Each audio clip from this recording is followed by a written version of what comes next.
Hi everyone, thank you for joining us to this extra sprint. You'll notice that I'm doing it on a different night from my usual Thursday because I'm writing a book that I really need to finish this month. So I decided, since it's NaNoWriMo, I'd get into the spirit and do some extra writing. And my two lovely friends, Lizzie and Hannah, I'm just looking because I don't know where you're going to be on the screen. I'm assuming you're next to me. Where are we?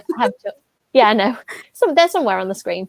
Have joined me. We often do reading sprints together, but we all write too. So I'll be interested to see how you two are going to use this sprint. As I said, I'm going to be working on my book, and if I do well with my word count, I'm going to read a little bit of Horror Store too, which I've still not finished because I'm doing so many buddy reads this month. I keep having to put this one down. But so Hannah, how about you? Are you writing, reading, doing a mixture of both?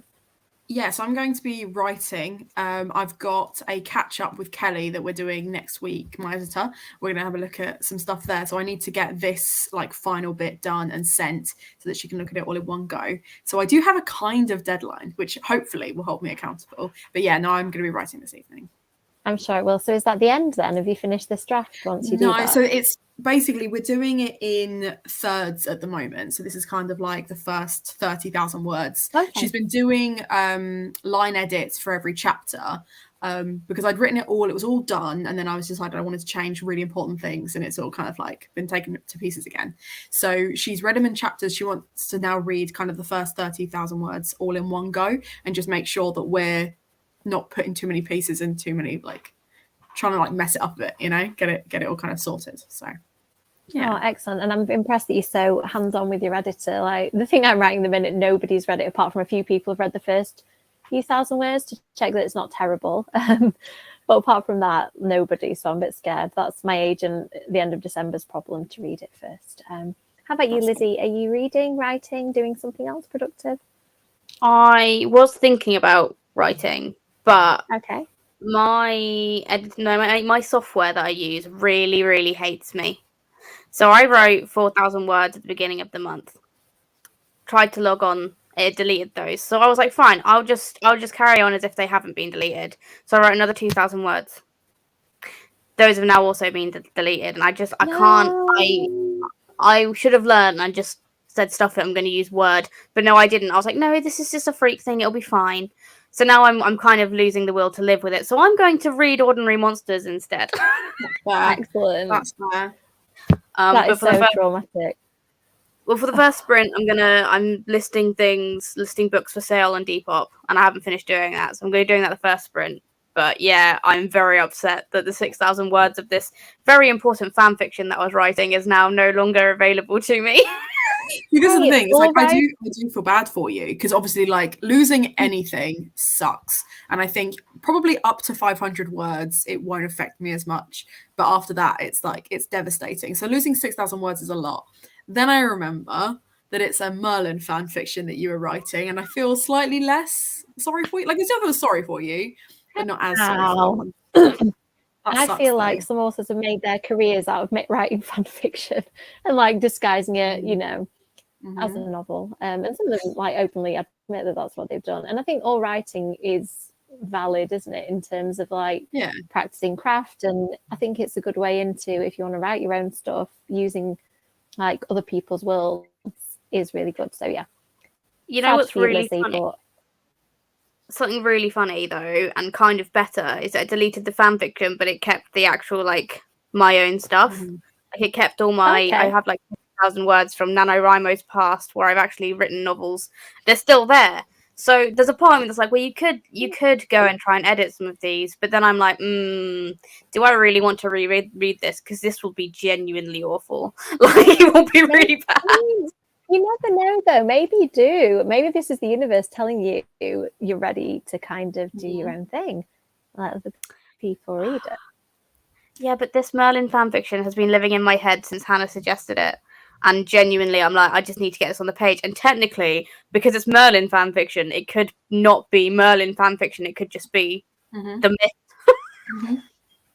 Yeah, this is it. It could turn into your retelling, couldn't it? That'd be awesome, actually. Absolutely. Yeah, start fan fiction and just be a retelling. I'm just going to go to a few comments. Oh, she says, but StreamYard isn't my friend tonight. Oh, okay. It's come and gone. Let's try again. Hi, Stephen. Thank you for joining us. Hi, Mina. Thank you for coming. Hi, Laura. Hi, Ellie. Oh, okay. Laura's already done what I was about to say. I was going to say, everybody, if you want to let us know what you're doing, if you're using this to write, if you'd like to talk about your project, feel free. If, like me, you don't want to talk about it yet, then also you're entitled. And let us know what you're reading too. Reading Mistral, is that the sequel to the book that I'm now completely blanking on, even though I really enjoy it? Is it Malice? Yeah. Yeah, is that the sequel to Malice? Yeah, the Maleficent retelling. I think so. Yeah. But also, congratulations. I really enjoyed that. Oh, sorry, I didn't even read that book. I was up on the book and not heard of. Very exciting. Congratulations. That is awesome. Imagine why you've been so busy. Oh, cool. I haven't read any of those, actually. I've read a lot of the main series, but I haven't delved into Shadowhunter Academy. How about either of you? Mortal Instruments or Clockwork, whatever. Fans, I don't even know what that. Infernal Devices. Yeah, no, it's one of those ones where I was definitely the target audience when they first came out. Loved them. Read the first 6, I think 5 or 6, and just devoured them.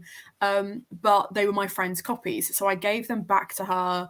And then years passed, and I was like, yeah, there's a box set available at the Works that was all 12 books for £20, and I was having that.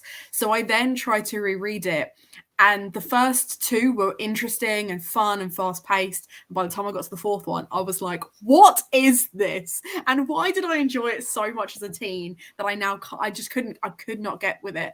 And it kills me because Cassandra Clare comes out with a new book every year, and I'm like, just take a sabbatical, let someone else have a year, let someone else have a turn. But I can absolutely understand why people really enjoy them. I feel like they're very compelling, fast-paced reads. So, but they're just wild. It's one of those things, isn't it?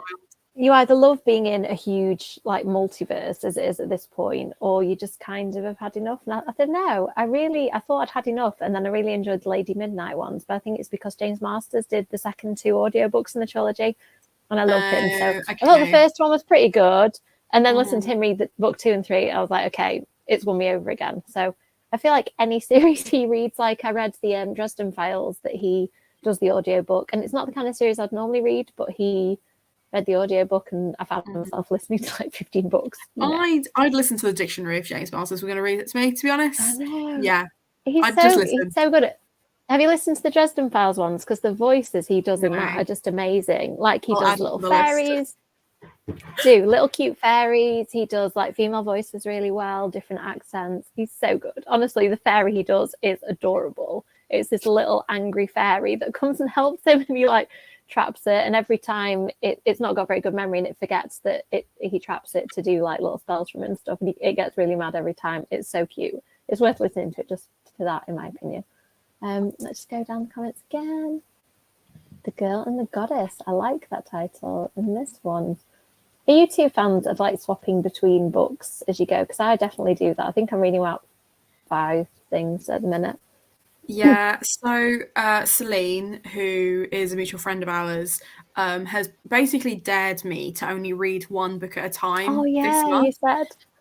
It's killing me. It's killing me because I like to have an audiobook on the go, a bedtime read, and then other stuff that I'm just kind of reading throughout the week. And at one point I had about 13 books on the go. Because I was treating it like TV. You do it like an episode, right? You do a little stint, and then you'd read something else. So I'm really bad for doing that, and it is killing me that I'm only allowed to read 1 book at a time. Because I usually do audiobooks throughout the week, and then I read tangibly at the weekend, and it's not enough. It's not enough. I will never do it again. But I'm really proud of myself that I've made it 2 weeks. Because I really want that free. She's offered me a free book if I can do it, so I'm doing it for the free book. I don't think I could. I'm in awe of that. How about you, Lizzie? Are you a multi-book reader?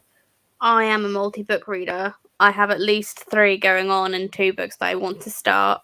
But I need to finish this by the end of the month. So I feel like I need to concentrate on it and stop reading other books over it. It's just because it's so big. It's not that it's bad or anything. It's just huge. And I'm just going through it really, really slowly. But I definitely like reading multiple things, and I normally have at least 1 audiobook on while I'm reading physically, because I listen to audiobooks at work. Yeah, I have a long commute, so I only work 2 days a week in the office, but it's like 40 minutes, so I can get a good chunk of audiobook in that time. Yeah, I've always got a Kindle book on the go because I can read that when my little boy's going to sleep. If I'm up there with him, I just have that there. And then physical books otherwise. So yeah, I have to have loads of things going on at the same time. Let's see who else is chatting in the comments. Yeah, agreed, Ellie. I think big books scare me. So if I've got something else, like I keep thinking about reading Empire of the Vampire, and I'm like, well, maybe if I take like a few months to read it, but read littler things in between, I might be able to cope. Because I think you two probably know my feelings about fantasy at this point. Fantasy intimidates me because I just can't keep high fantasy in my head. I try. But it's vampires, Amy. Well, I know that's what tempts. I know that's all I need to be told usually to read something. So I'm gonna persevere with that one thing. I haven't even started it, so it's not like I've DNF'd it. It just scares me. I pick it up and I'm like, oh, put it down again. Mm-hmm. It is really good, and it's Name of the Wind-esque. So yes, I like.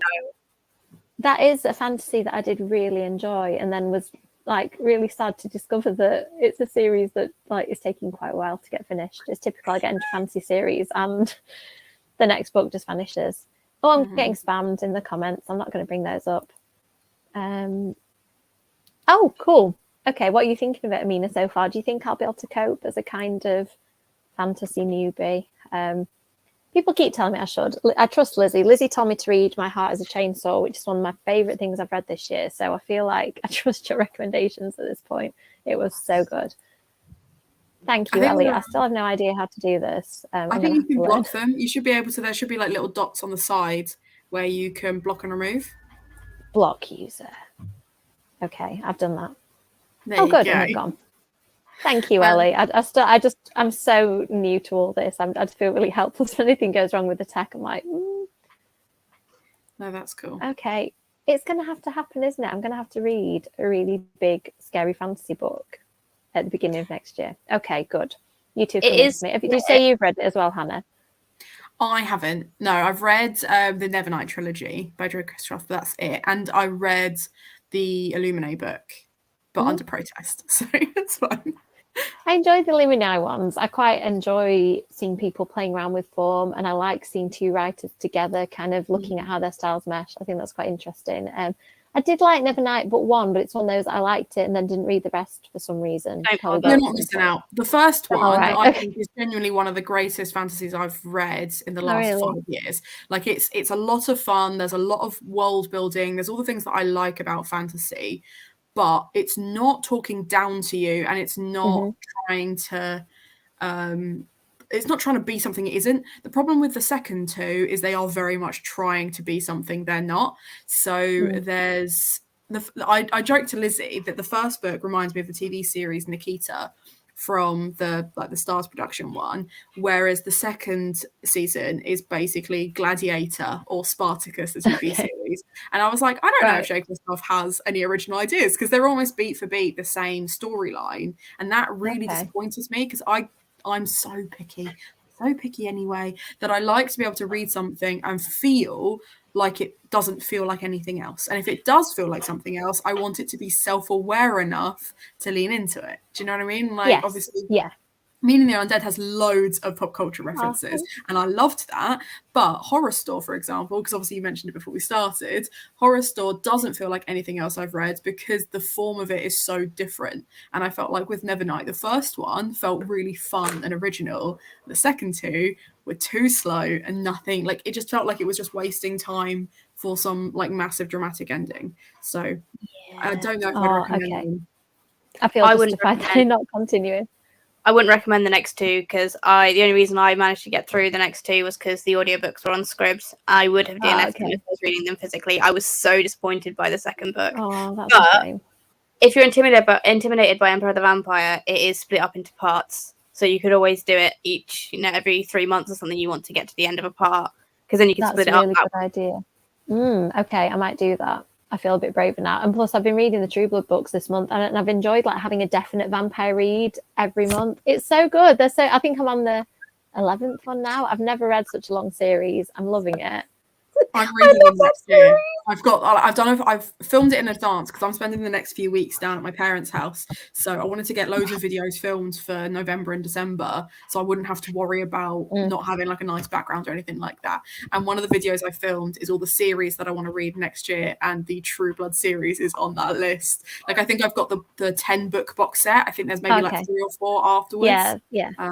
But I was like, I I'll start think there with are 3 novels. novels. Yeah, there are 13 novels and then a couple of short story anthologies, I think, as well. But yeah, I like them so much that I'm just buying any Charlene Harris books I can get my hands on. Some of them are kind of out of print in the UK, I think, now. But yeah, they're really good. They're just so fun and light. And I kind of want to write adult fiction like that. I'm going to have to try it at some point. But I feel cozy. Even when there's lots of murders happening, I really like reading them. They're really good. Oh, That's I'm good. so That's excited. good. I'm so excited to hear what Hannah thinks of them. Like these books, I read them when I was a teenager. Haven't read them since, but I'm so happy that people are reading them again because it's so good. Yeah, there are bits, I think, where you can tell they were written in the early 2000s. And like, I don't know, there's some slight stereotypes and things, but I don't know. I'm trying to think of which series it is. There's been certain series that I've read recently, like the House of Night books. I think the first book hasn't aged particularly well in terms of the language used. One of the authors was saying online, somebody had commented that on my post about it, and she said that she's been able to go through and edit it. So I think newer editions have more updated language. So I think it's interesting that some publishers are kind of trying to claw back some of this stuff that just hasn't kind of joined the 2020s. Yeah, well, because I had about 6 books from the House of Night series, and I didn't have them in order because, again, I used to borrow them from a friend of mine. So I think I had the first 2, then I was missing 3, and then I had 3, and then I was missing like the rest of them or whatever. And I really wanted to reread them, but I was so nervous that they weren't going to hold up. And then a friend of mine was going to buddy read them with me, but standard Hannah style, I agreed to a buddy read and then ran out of time. She started it and was like, this is so problematic. Like, and it's just not fun to read when every other thing that's used is really like, it's not good. And the way that they kind of use Native American mythos and stuff like that, like it was just, she was like really unimpressed, and I was like, I don't need to read it. I'm just going to leave it there, because my thought is, as much as I loved the series as a kid, I don't have to reread every book. I can leave it there where I enjoyed it, and then I can find new stuff kind of moving forwards. But I really want to find a vampire series that I loved as much as that series, because it was just Vampire Schools. Yeah, great. Love that. Have you read the Morganville Vampires? No, not yet. Yes, that's my favorite series. Yeah, see, I would like to reread those because I want to know if they're as good. And I have reread them, oh gosh, maybe 10 years ago. I did a reread of the first few and loved them. I've still not finished the series because there's about 15 books in that one as well. And I've recently just got the whole set. So I think I'm going to try next year and read all of those. Assuming I enjoy them, I'm going to read as many as I can, but they're really good. And I remember them feeling quite modern, I think, and hopefully not having too much stuff in that makes them feel a bit unreadable. Yeah, I'm the same, Caroline. I think I go on really trusted recommendations now, or like if it's vampires and I really want to read it, but otherwise I just know that I find it really difficult. Have you read The Deathless Girls by Kieran Millward Hargraves? Yes. Yeah. See, would you class that as fantasy? I don't know, like, to me, whenever there's vampires, I feel like it's its own little paranormal sub. Yeah, I would say it's probably paranormal historical, because until the very end, which obviously if you read it, you'll know, until the very end, the supernatural elements are far more spiritual than straight up fantasy. But it was one of the few vampire standalones that I could think of, because that's what I want more of in my life, is a vampire standalone, because I'd love to be able to have like a list of 10 vampire books that I'm not asking people to commit to 15 books afterwards, because I think challenge accepted. I feel like I'm going to do this for you, Hannah. Yeah, please. Please. So it's but I really liked that one, and I also like it because it's not quite fantasy, and it's very, very light on historical fiction as well. It's kind of one of the entry level books that I recommend to people that are trying to if they're trying an intimidating genre. It's one of the books that I would recommend for gothic historical fiction or fantasy, I think. That's a good recommendation. Yeah, I love that. I'm now thinking, I want to reread that, but there's so many things I need to read. I think I'm caught with comments, and that might be a good time to go to sprint. So during this sprint, I'm going to try and think of some standalone vampire books for you as well, because I'm sure there are some. Margie Fuston, I know, has written a really good one called Vampire's Heart and Other Dead Things that came out, I think, last year. And then she's got another one coming out, but I don't know whether that is a standalone. But I will come up with more. So I'm going to put the kitty on. I apologize, sorry, my mouse is jumping all over the place. I'm trying to put kitty on. Apologies in advance for the meow. It will sound in 40 minutes. So I hope everybody has a good sprint. Let us know at the end what you've been reading or writing, and we'll see you on the other side.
Hello, everyone. Sorry about the cat. It made me jump, even though I was ready for it. Always the way. I can't do without it, but I also can't do with it. So the first 10 minutes, my computer was logging on and trying to open a Word document painfully slowly. So I spent that time looking at new laptops online because I'm just desperate. So in that half an hour, I managed to do a bit of plotting and then write, I think, 300 words. So I'm quite happy considering that the beginning my computer wasn't even on. So how about you, Lizzie? Did you get much reading done? I didn't. I was doing my whole Depop shop thing, and I finally got it where I wanted. Because I realized I didn't have to work out shipping because you can just do shipping through Depop, and it does it's the cost of how much it's going to be. And I was like, yes, it makes it so much easier. That's really good. I've never tried Depop. I probably need to look at it because I have so many books I probably need to sell. I do end up normally giving them to charity or to friends, so it might be good also to make a bit of money. I've never used it before, but loads of people use it. So I was like, I will just try it. And if they don't sell, they'll go to charity shop. And some of them I have already given to friends. So it's kind of like, I'll see. Some of them aren't worth very much. I'm like, but if someone wants to buy them, they can. Or if they don't, then it'll go to charity. It's not like a big deal. I'm just trying it out, really. Yeah, well, you have to let us know how you get on because I do need to have a bit of a shelf overhaul and actually fit all my books on them at some point. So how about you, Hannah? Did you get much writing done? So I was just editing that last bit, and then the next bit will be proper writing, but I have about 400 new words, so that's not too bad. Cool. That's really good. That's more than I actually wrote, sitting there and really concentrating. So it's just finding slightly different ways to say it. I feel like you must have this where you find your comfy phrases. You're like, I need to find a new way of saying that because I've said that too many times. Oh, for the second Mina book, I'd got a Word document of, in the end, it was hundreds of words. I was like, I'm convinced I've used this many, many times. And sometimes I was wrong, I really hadn't. And others, a really specific phrase that's just mine, and I'd have used it 10 times. This is terrible. I'm so glad I realised, because you just don't know when you're writing. And there's certain ones that I know are really common, like just. I just do a just search to make sure, because it just slips in as a bit of a lazy word. So yeah, I have many of them. Do you have a word that you know, or I use it all the time? I know that when I speak, I tend to start with so and that can come out a lot in my writing, where I'll start a sentence with so or and. So I do a few of those. Just I'm also very bad at doing. I tend to do that one, but it's more like I've tried to explain something in a particular way, and because they've come back to it and I'm just reiterating this is what it looks like, I don't want it to be like a copy and paste description every single time. And because it's got the mystery elements, I'm like, and I'm hinting at this bit again because that's a clue, it's that as well. Oh, that old thing of making clues not so obvious that everybody can tell, but also so that they don't feel cheated when they get to the end and go, hang on, no, you didn't even hint at that. Well, yeah, it's that. And it's like, I have been working on this for 4 years, and I went to sleep last night and went, where are her clothes? Like the clothes she was wearing when she was kidnapped, because the police don't have them. That's the first thing they would look at, is for trace evidence and stuff. And I was like, I've been working on this for 4 years and I didn't ever think about that one key piece of evidence. So that's what I've been working on today, is making sure that's in place. Well, Hannah, if I can read the book and feel like I'm Shaggy and Scooby from the Scooby-Doo movie, ooh, a clue, then you'll have done the right thing. Yeah, well, I'll have to send you the first 5 chapters and see what you think, see if you can work it out. I think it's really obvious, and that worries me a little bit, but I don't know, though. It's sometimes in book 1, I was like, right, I've got this really obvious person, and this person is so obvious that it's going to disguise all the other stuff I'm trying to do. And so many people contact me like, ooh, that one really surprised me. I thought that was my obvious one. So it's funny how what you think is totally obvious might be the opposite, and also what you think you've hidden really well. Somebody will message you and go, I saw that at this point when you said this about them, and I was like, oh, okay, fine. I don't mind that one as much, though. If someone can work it out, because Lizzie and I play D&D together, and I always try and pepper in things earlier on that are then going to be paid off 7 sessions later. And I'm always really pleased if someone notices it there and then. Because like I've done it before where I've set up something and someone's like, oh, it's going to be this. And I'm like, yes, it is. But I can't tell you that. But I'm really excited that they've worked it out. And then other times where I'm like, I've obviously made this too complicated because no one saw that coming. And I find that that's the bit that worries me more, because when it comes to reading murder mysteries, I like to feel like I'm part of the gang searching for the clues and stuff. And I don't like it if it's like those clues weren't even on the page. If they were there and I wasn't smart enough to work them out, that's fine. That's my problem. But I do get real satisfaction from working stuff out. So I feel like my target audience will probably also get that same satisfaction. So definitely. It's definitely something that gives me a headache as well. So I'm just like nodding, yes. This is the thing that I'm doing till the 11th hour, making sure that it all lines up. Let's see how people in the comments joining. Hi, Kasha. I say Kasha is reading because I know Kasha's doing Evil-a-thon this month, her readathon, which has some really fun prompts. I need to check actually how I'm doing with it, because I picked all the books for it and then I haven't looked at the prompts since to see if I'm actually ticking any of them off.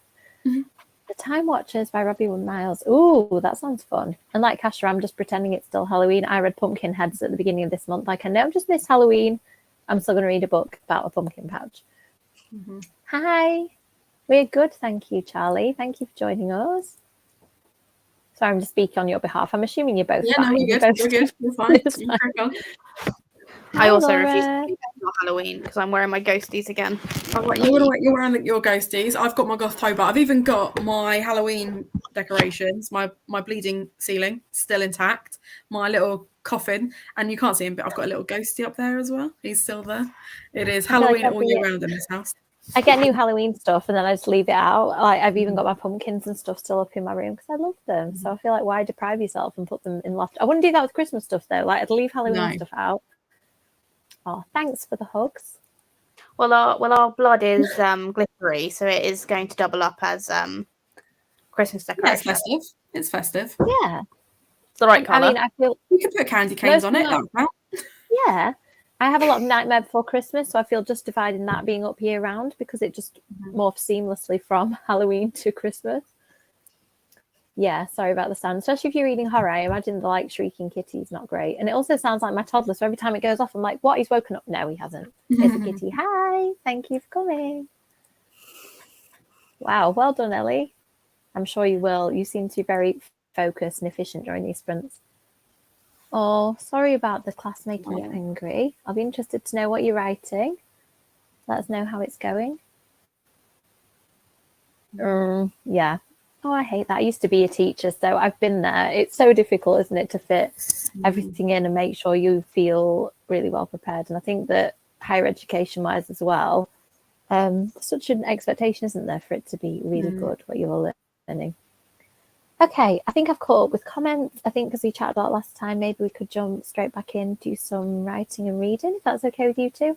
I think I'm just going to write mainly because I had the mishap from my laptop early on. So the books, this is why I haven't finished this very short book, because I just keep doing other things. But I'm just going to mark where we got up to in the comments. So if you want to let us know how you're getting on in the comments, what you're reading or writing, I'll just put the timer up and then we'll see you after the sprint.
Hello, everyone. Just going to move the cat. How did it go? How about you, Hannah? Did you have a good session? I did. I managed to finish what I needed to finish, and then I have been writing. I've managed another 220 words, so not too bad. Oh, brilliant. But I'm really confused because my mum has just texted me asking about an unexploded bomb. And I've got my WhatsApp like pops up in front of me. So I'm now just going to Google what on earth she's talking about. Because it could be anything. It could be there was an actual bomb, or that she's just, I don't know. Because we don't live in the same town, so I'm very confused. Okay, well, you do that and then you can update us if you'd like to. Lizzie, how about you? How did the reading go? I read about 50 pages of this. Okay. It's still very good, but also I would like the plot to start at some point. Oh gosh, and how far into it are you? I'm on page 170. And I just feel like nothing has really happened. Like, they're setting up for what's going to happen, but we're still in London and it's supposed to be in Scotland, the setting. Oh. So I'm like, when are we going to Scotland? Because I feel like that's when the plot is going to really start going. But it is good. It's very well written. It's very yeah, it's really good. I'm really enjoying it. And yeah, I also had a hot chocolate that Hannah made for me, which was delicious. Excellent. Oh, I'm feeling envious that I'm not actually in the same building now. Just virtually in the same building. It's become like a little tradition with us. Is I've got a real sweet tooth, and it will get to this like to a certain point in the evening. I'm like, I know I shouldn't snack, but I want something sweet, so I'll make a hot chocolate. And now I just on a regular basis I make hot chocolates. So just to clarify, 3 days ago, an unexplained item was pulled out of the canal 5 minutes down the road from where Lizzie and I live. Right. And apparently it was an unexploded bomb.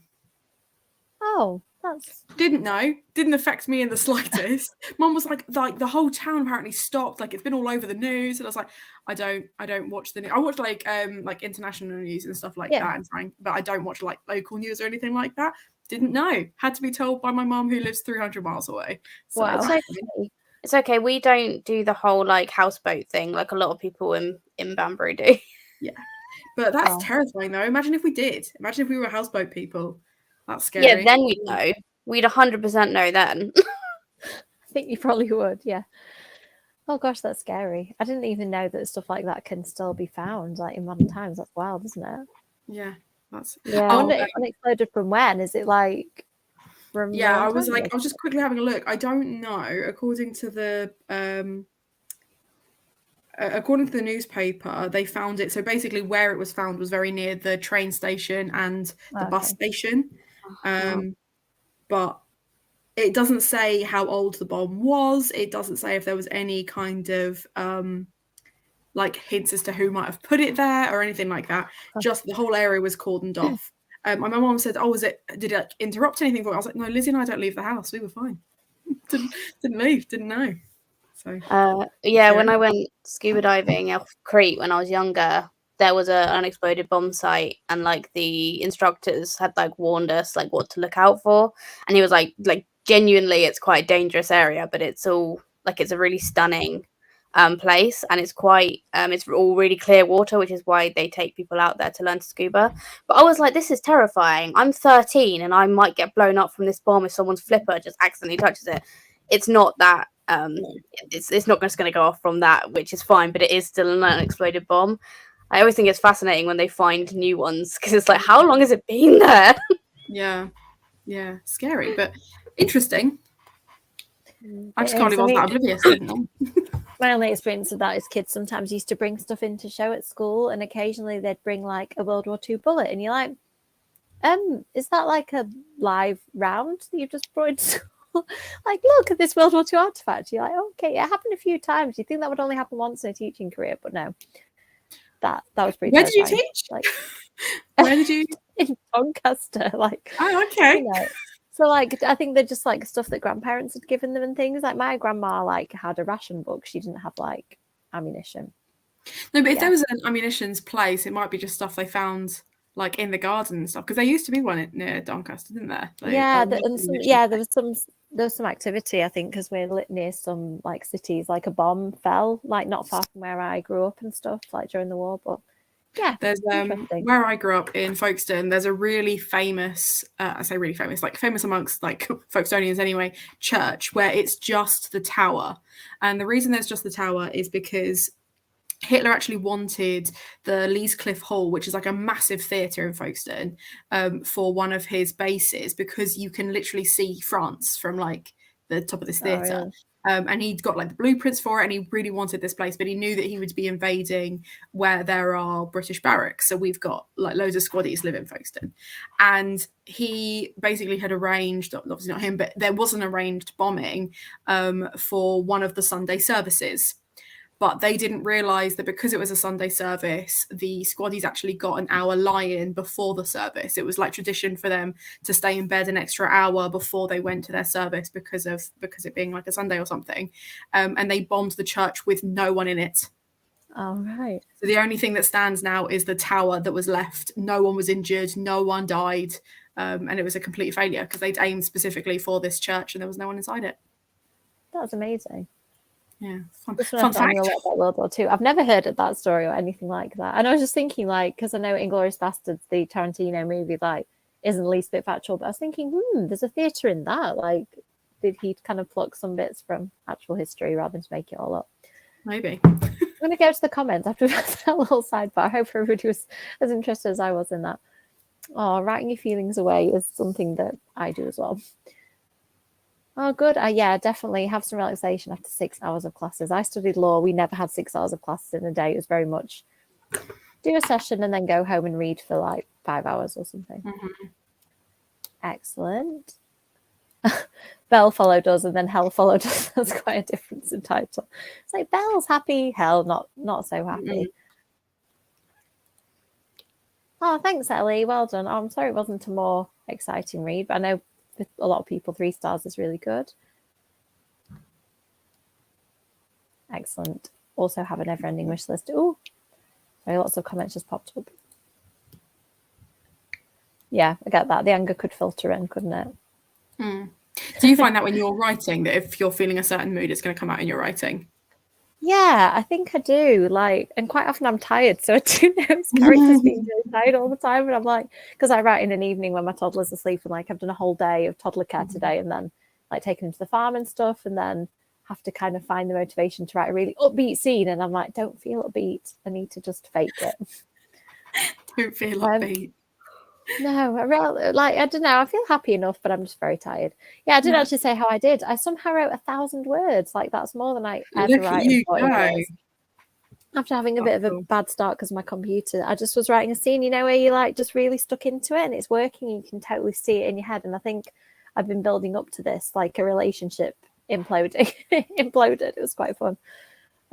Not fully. I think it is like the decline has started now. Sorry to my poor characters that thought they were happy. They're not happy. They're not fine. Oh, the Moth Diaries has been on my list for ages. Vampire book, you see. I think I do have it. You need to tell me, Kasha, is this the kind of book I like? Kasha knows my boundaries. If it's too sad, I'm not going to read it. I think it sounded a bit sad, so I haven't picked it up yet. Oh. Ordinary Monsters by J.M. Myro. I love how you have to heft it. Yeah, like, let me just get this. Because the dust jacket is over there on my bookshelf because I don't like reading my hardbacks with dust jackets on. And I put it somewhere, although now I'm concerned because I can't see it and I thought I put it on the other books I was reading. But it's okay. I'll find it when I finished it. It'll be somewhere. Or you'll be like me and it'll be forever dust jacket list because I have to read with the dust jacket on because I don't look after them and they end up like sliding down the sides of things. I've just exposed like industry secrets now, like everybody knows. It really tickles me because Lizzie and I aren't in each other's content very often, but when we are, it's absolute chaos. So it really tickles me when people are like, you live together? It's unfortunately. Yeah, we do. Not unfortunate. Come on, you don't mean very unfortunate. We make sure that we distract each other as much as possible if we're in the same room. If we want to be productive, we have to be on like three floors up or 3 floors down from each other. Otherwise, it's not going to happen. I was going to ask you, do you want to do it on the same screen at the same time, like at some point? But I don't know whether that would just mean it'd be funny for us to watch, but you probably wouldn't get anything done. Probably wouldn't get anything done. So when Lizzie's working in the office upstairs, I can work behind her. I've got my desk all set up. We'd originally like set it up so that was the case. And then it was like, I think we did like a couple of days because at first we were taking it in turns, which was fine, except it meant that one of us would have to move our stuff out of the room when we needed it, what have you. So then we were like, well, we'll just be in there at the same time. It's not a problem. The only reason we had split up in the first place was because both of us have meetings with clients, and it's really difficult to have a meeting when you know someone's sat behind you, and there's no way you're not listening because you're in the same room and you don't want to be like interrupting each other. So we were like, okay, we'll take turns. We sat in the same office for 2 days. I got nothing done. And I've got 2 businesses to run. I really can't afford to be wasting time. So I've now set myself up downstairs. I've still got my desk upstairs. All the stuff I need is upstairs, but that is just a perfect opportunity to go upstairs, wind up Lizzie, and then come back downstairs and get some work done. So, and I go to the office on Tuesdays, so you can use the office Tuesday. Yeah. Oh, it sounds like a good arrangement. I wish I could work from home. I end up having to drive 40 minutes into the office, 40 minutes back. It's not the favourite part of the day. Oh, that's terrifying. Sorry, I love how somebody else just has a casual World War II story as well. Like, it's fine. Very scary. Oh, really? Wow. That's nuts. Good old Doncaster's great. Yeah, I mean, it has its charm. We'll leave it there. Okay. Yeah, I mean, that's not bad actually, kind of cramming it into 2 days. I don't know whether I prefer it that or spread out. I love content with both of you. It's lovely. It's usually vlog stuff. And I think my favourite one recently was when the Gothtober candles arrived, because Lizzie was just, it didn't matter. Lizzie was just absolute chaos, and she knew she could be because it was going in my video. So she was just an absolute menace. But then it's got to the point now where I'll be like reading or working on something, and Lizzie will like pan around to me, and I'll do the classic Hannah wave of just like being at a distance, cheeky little wave. The slumber party was a really good one as well, actually, with the 2 of us sat next to each other. But it really tickles me because I've been doing Gothtober a couple of years now, and it's very much been like me, Olivia, and Tish, and then people that we invite that we're really excited. No, Lizzie's now officially a co-host. I can't get rid of her. She was literally everywhere. Couldn't get a shot of her. Didn't even try. Even when I wasn't invited, I would make Hannah a chai, and I'd be in the background anyway. Yeah, she just loitered. Just loitered. Hi. Oh, I'm not mad about extra Lizzie. Come on. Oh, no, I'm not either. To be honest, she brings some personality to my channel, so I appreciate it. I love having you 2 on together. I feel like you come as a package at this point. Yeah. Like I would have one of you and it would be lovely, but I just think it's extra joy. Both of you. Watch Lizzie be on her best behaviour when she's on Cash's Sprints on Wednesday. Is it Wednesday? Thursday? Thursday. Wednesday, I think. Wednesday? What day are we doing this? Yeah. It's what day is it? Where are we? It can't be Thursday because I've got to go to my drama thing. Oh, okay. Oh yeah. Have you told everyone? No, because I don't know if I'm allowed to yet. I mean, I can because I don't think it will affect literally anyone watching these sprints. But I joined the local theatre society, and they're putting on Romeo and Juliet, and I got Mercutio, so I'll be playing Mercutio. That's so cool! Congratulations! Thank you. It's in March, and it's going to be a lot of fun. I'm terrified. He's one of my favourite characters. His speech is in that so good.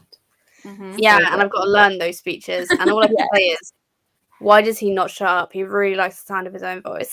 Oh, he does. Yeah. I used to do drama lessons and festivals and stuff, and it was not my thing. It was like something my dad used to do, and then I took over his slot, and I did enjoy it, but I wasn't great. But I learned quite a lot of Shakespeare speeches because that, and it's amazing how I can still remember them like 20 years later. It really sticks with you, that language. And I still love it, going to see Shakespeare. It's really, really like one of my favourite things to do theatre-wise. I can't wait. When my child's old enough, he's 2 at the minute. I don't think Shakespeare's probably for him. No, that's fair. Maybe in 10 years. If you ever do a Stratford trip, let us know. We're not too far from there. We'll come join you. Oh, cool. Yeah, we do. When did we last go? Gosh, it must be a few years ago now, but I do love it down there. I will let you know. You can probably take me to all the good Shakespeare spots around Stratford. I did a few of them. So I think I'm going to do some admin stuff in the last sprint because I don't think I can top writing 1,000 words, which is my daily target. So I've just marked what we got up to in the comments, and then I'll catch up afterwards. I'm going to do this one as 30 minutes because I can feel myself getting less coherent, as is usually the case by this point. So if it's okay with you two, I'll do another 30 and then we'll wrap up at the end, and anybody can let us know how you've got on. So good luck everyone with your last sprint, and we will see you on the other side.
do that all the time. Just left myself muted. Hi, everyone. Just going to unmute you too as well. Oh, Lizzie's already done it. Thanks, Lizzie. So how did your last sprint go? It went by so fast, that half an hour. I just looked and thought, oh gosh, 10 seconds left. So how did you get on, Lizzie? Do you want to start? Yeah, so I wasn't reading my book. I was proofreading for Hannah before she sends it to her editor. I read out half of it, so I read 45 pages of what you gave me. It's all stuff I've read before, but it's all, now I'm reading it like together. I'm like, oh, I get it now, and I can see where you've changed chapters around, which I'm liking a lot. I'm very much enjoying this because I'm trying to figure out what's going on, and I still trying to figure out who is what, and I'm suspicious.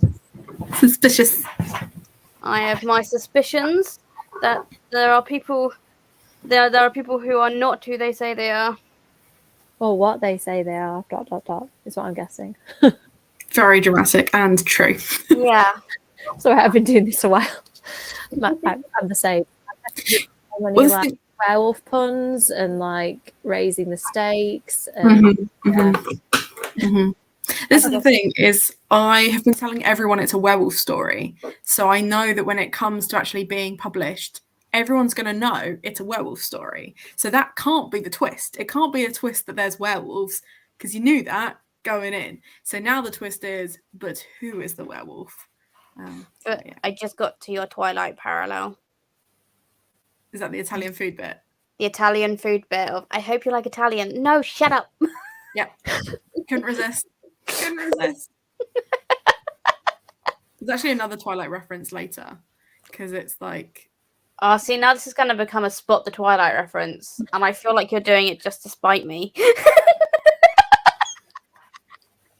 Yeah. No, I'm having a great time. But I'm getting real tired. We're going to wrap it up soon. How did you get on, Hannah? I managed 900 words. So Awesome. I have been really spotty with my NaNoWriMo, but I'm very pleased that I can just chuck another 1,000 words on there. I think I managed about 1,500 in total today. That's really good. Well done. That's like more than I usually write, but somehow about the same as what I wrote tonight. I think you two have kind of kept me on track, so thank you for that. I sent a few emails and wrote some postcards for various people, the nice little mean ones. So I wrote a couple for schools and a YouTuber and stuff. So I've like just got them all spread around me, which is why I looked a bit flummoxed when the timer came up, because I'm surrounded by pens and bits of paper and everything, and I'm left-handed too, so I just like dramatically smudged the last thing I was writing. So okay, I'm going to go through the comments and see how people got on in that sprint.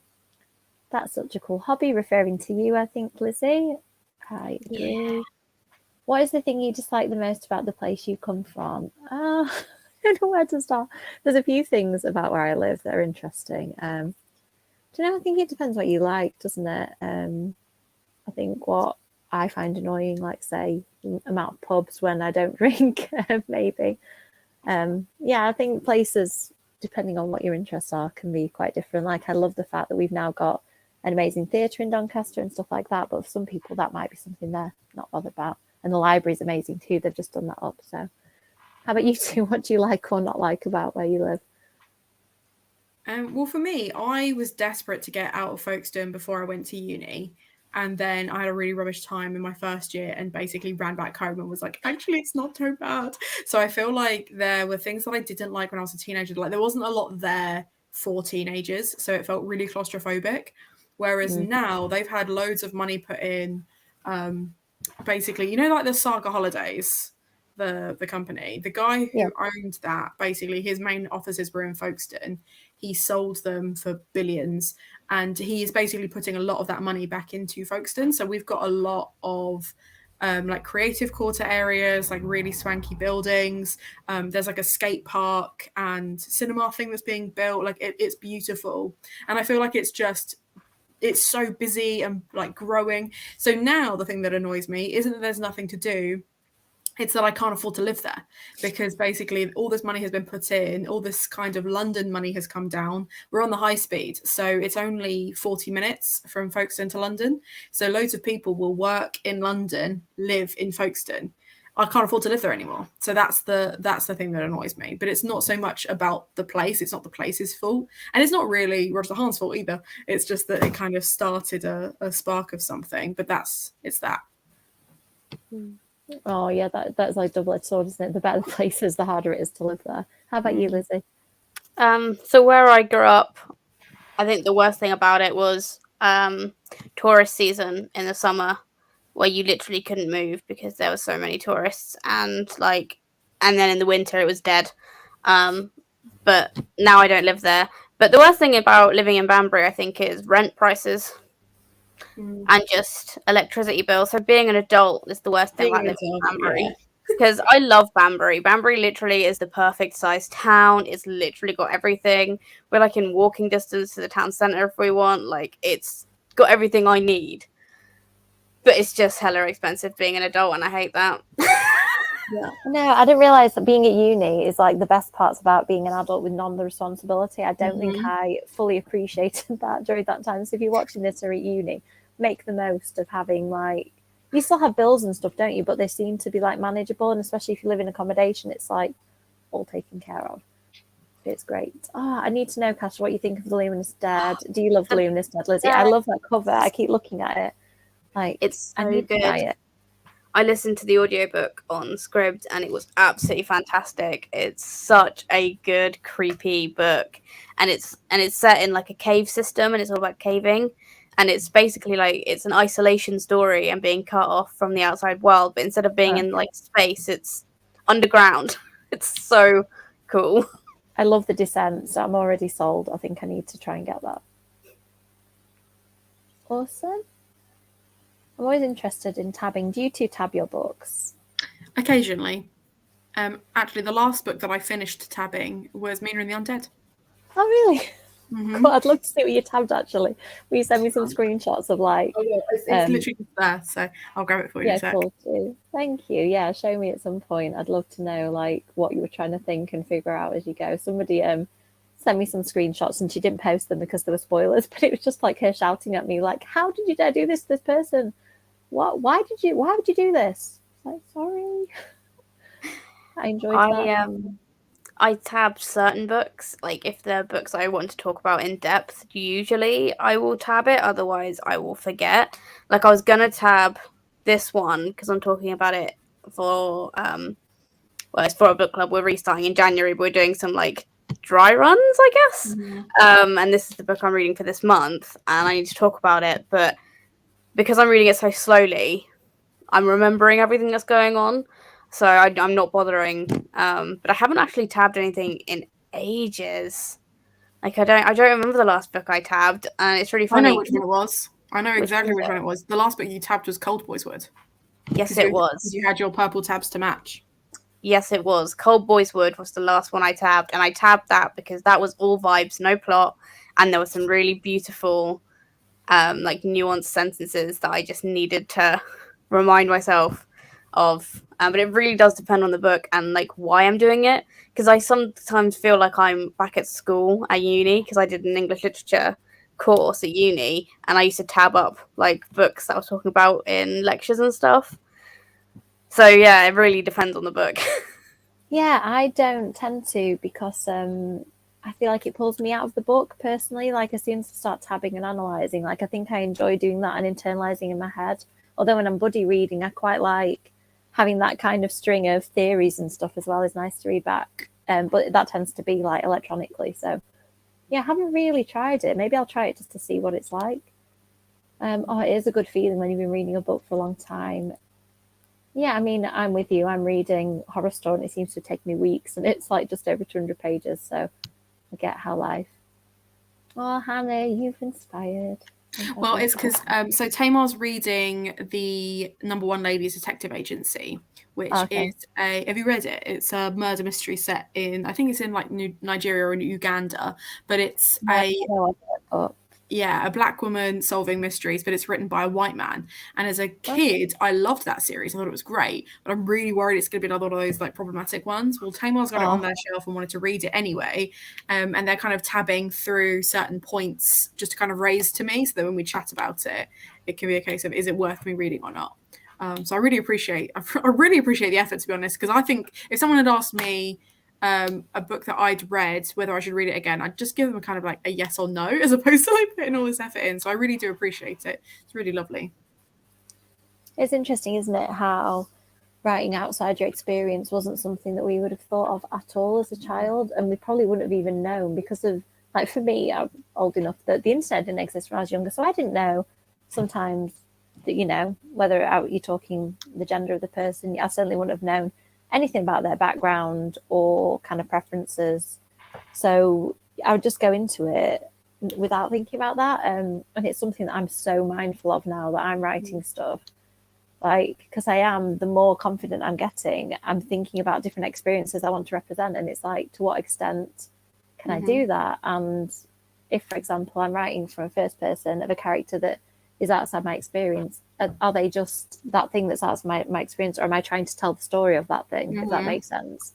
Yeah. Like, is the person black, for example, am I telling the experience of that, or is it just a descriptive detail about them? So yeah, it's interesting. Do you think that about that a lot, you two, when you're writing? I do a lot. And I also think about it when it comes to recommending books and stuff, because for me, I don't think I should ever be able to tell someone you can't write something, because I don't necessarily agree with censorship to that extent. I do think it's important to recognize that as white authors, we do have a privilege that black authors and other authors of color do not.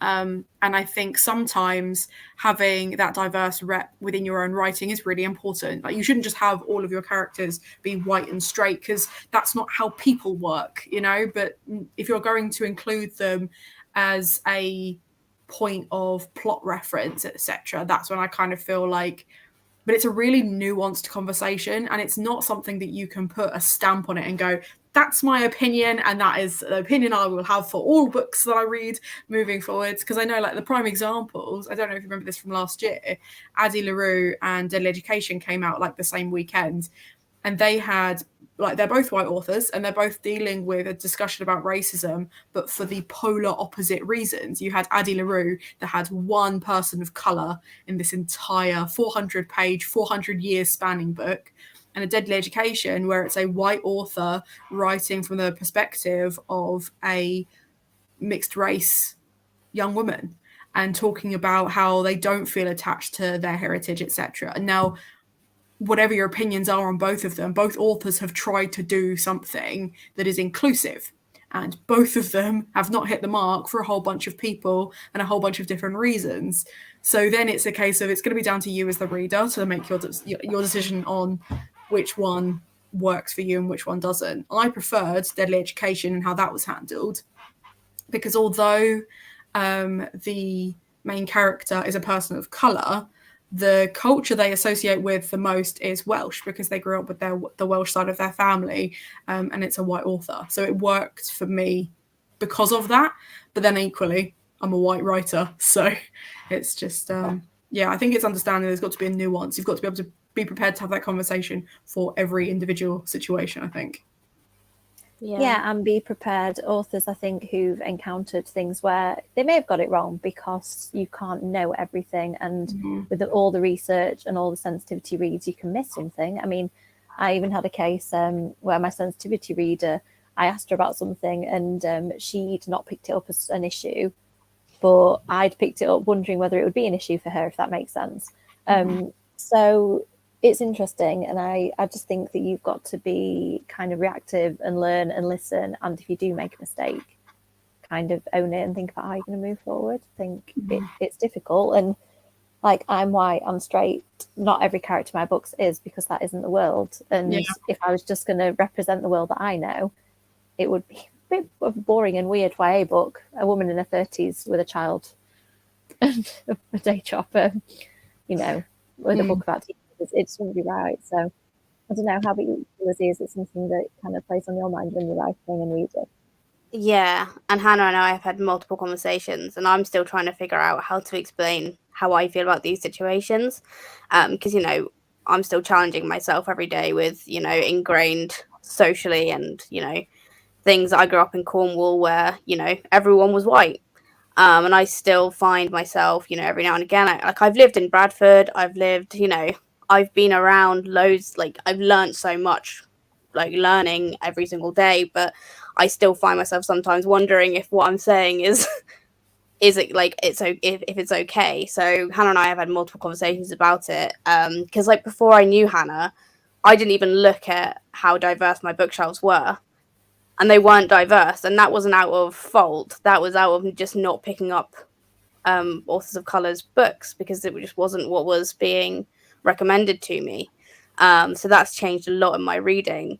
But I had a situation very recently. I read City of Brass, and I felt blindsided by that author, because that author is a white author writing Middle Eastern, like Egyptian mythology. And I felt really, really blindsided because that author is using their married name, which is Chakraborty. So I just assumed that they were an author of color, and that immediately that gave me a reaction of, oh, I feel really gross now, because I assumed this was an own voices, you know, own mythos writer.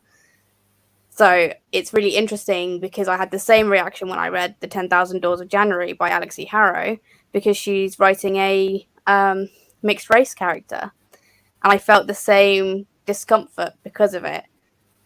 Weirdly, when I read A Deadly Education, because there was so much discourse around it, I went in prepared for that, because I read the Illumicrate edition, which still had the very problematic scene in it that Naomi Novak has now gone back and taken out. So I read that scene, and having had that information beforehand going in, I was like, okay, but Naomi Novak has listened and literally changed it and understood that what, like, she approached it incorrectly. So it's really, I'm still learning how to explain my feelings about these things, and getting more confident about saying how I feel. So I think for me, writing is kind of a double-edged sword, because you will always upset anyone with however you do it. But then that could be about any situation in plot. People are never gonna all love it or all hate it. Like, you're gonna not please everyone. So I think for me, it's better to have diversity in race and sexuality. But I think going in with the knowledge that you're probably going to upset someone, but doing your best to not to kind of make it the best for everyone, and having sensitivity readers, that's the most important thing to me. Yeah, I think it's really obvious. I think you can tell when an author has read diversely. And I think an audience will always appreciate an author who reads a lot and has read diversely, because it's really interesting to me. The Unbroken by C.L. Clarke is another Egyptian mythology book. Now, admittedly, it's an adult fantasy, but it's by an author of color. And it didn't get nearly the same reception, considering that one also got, I think it was an Illumicrate edition, didn't get nearly the reception that City of Brass did. And I do wonder sometimes if it's more palatable, if it's something that's kind of adapted for a white audience, and then that's kind of easier to read or whatever is kind of how it's marketed, whether that's not the case at all. But I think I will always, if someone kind of talks to me about my book and things like that, I will always try and make sure that I'm like, well, I'm very aware that I am not deaf, but one of my main characters is. I want to make sure that the representation there isn't ableist. I don't want to be writing that. And I want to know that when it goes to print, I've made every choice, I've made every opportunity I can to do it right. And if I still get it wrong, be prepared to adapt it and not feel defensive of that. And just defend what I can defend, what I'm willing to defend. And I think that's all you can do, really. You've written every book that you write with the knowledge you've got at that point, and every book you write, you grow and you've read more and you've had more conversations. Yeah, it's a very deep conversation this time. Yeah, it's always the way. The last one is always the most deep, as you fall asleep. Yeah. It's giving me a lot to think about. I'm sure we're going to have some vivid dreams tonight. I'm just going to wrap up with the people in the comments. So thank you for you two. I really appreciate having that conversation, because, like you said, it is difficult, and one that people can feel like they don't want to kind of wrong foot themselves. Yeah, I think that's something that I definitely am more aware of now than I ever would have been when I was a teenager. That's interesting.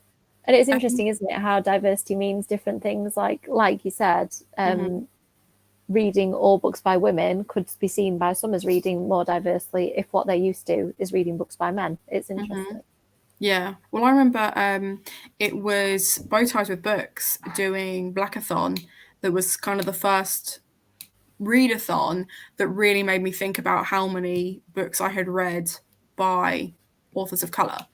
And I think when I started BookTube, so 3 years ago now, because it's literally like our anniversary, like 2 weeks ago, I'd read 6 books by Black authors. That's it. Out of the hundreds that I'd read, and next year my target is to hit 1,000 books, because that's how many, like, I've been reading my entire life.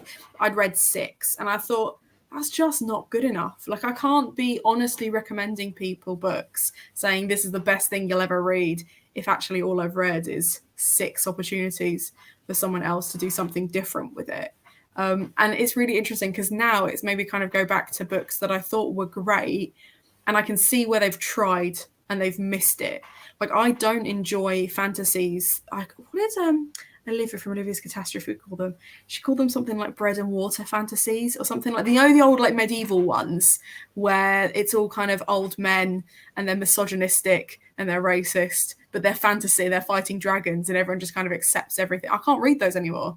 I can't stand them. But if you give me a fantasy that leans into a mythos or leans into a culture that I've not experienced before, I will lap that up. So She Who Became the Sun, Empress of All Seasons, like, they've got Chinese and Japanese mythology. Like, I love that. They're so exciting because it's just something different. And I find it really bizarre when people get nervous about talking about BIPOC books, because it should be exciting. They're exciting. It's new.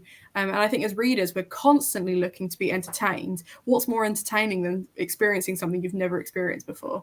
So that's why I am gutted that you don't like sci-fi, because Iron Widow. I will give Iron Widow a go. I loved Gearbreakers. I'm just not a massive sci-fi fan, but I know I'm 100% sure I will like Iron Widow.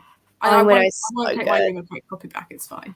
It's so good. It's probably up there with my top favorites, which is really funny because I've got 2 sci-fi books as my favorite books of the year. Which, yeah, but if you haven't read Iron Widow yet, you need to. I do need to. Again, I'm not a huge sci-fi reader, but I was just thinking about the fantasy thing. Like I say, I don't read that much fantasy. And it's like, what's your favourite book? Door of Smoke and Bone. Oh, yeah. That's quite high fantasy. So, yeah, I don't know. It's funny, isn't it, how genre and... I don't know. I can feel myself thinking more than talking now because I'm just soaking in the things that you've said. It's lots of food for the thought, and like putting together TBRs and thinking about who's written the books as well as what you feel like reading. And yeah, and I think it does enhance your experience. Like, I didn't know anything about Stephen Graham Jones going into Last Final Girls when I read it, and then I feel like in My Heart is a Chainsaw, he kind of went into more like delving into stuff from his own background, and I thought that was really interesting because until I read a bit about him, I was like, oh, you're actually writing from experience here. Like, this is really exciting. I think it makes a massive difference, especially because like the idea of like a Native American burial ground is such a trope in horror. So to see kind of that Native American mythos from a Native American author as well, like, it just feels more authentic. I believe it more. I don't have to suspend my disbelief. Like, I'm there, the immersion's there, we're good to go. And I think so where I've got my bookshop, I really make a point to have really diverse opportunities, because I want, like, yes, it's great to be able to recommend my favorites, but I want to be able to recommend to everybody, no matter what their tastes are, what their interests are, etc. So I'm always looking for more opportunities to do that. But it does mean that I then get on my soapbox and force Lizzie to read books that she's not even heard of, because I'm like, well, you need but then I do really enjoy that, because you can say, Amy, that I said to you to read My Heart the Chainsaw, but really you have Hannah to thank, because Hannah pushed me and like pushed it into my hand and said you should definitely read this. It's fantastic. She was right. And then I've listened to a lot of what Stephen Graham Jones has written, and I haven't loved all of them, but My Heart the Chainsaw and The Only Good Indians I absolutely adored. The Only Good Indians is rough though. Like, if anyone's going to pick that up, like, look at content warnings. Like, I can't stress that enough. It's brutal. like most horrors, I will always say, if you're picking up a horror book, check the content warnings, because 99% of the time there'll be something in there that's really upsetting and really gross. But I really enjoy reading Stephen Graham Jones because he loves horror, he knows the genre, and he uses Native American mythology in such an interesting way that I've never seen before. Like, I've heard about a lot of the creatures he uses in in his stories, but I've never heard it from someone from like a Native American background, and that is so interesting to me. Yes, it definitely is. I'm just going to bring a couple more comments. Yeah, I keep looking at my middle grade shelf and thinking there's some great stuff on there. I need to read more of it next year, because some of the middle grades I've read this year, like Laurie and Lawrence wrote these books, Fright Watch, that are very similar to like Goosebumps, and I've just discovered Dash Roberts' books.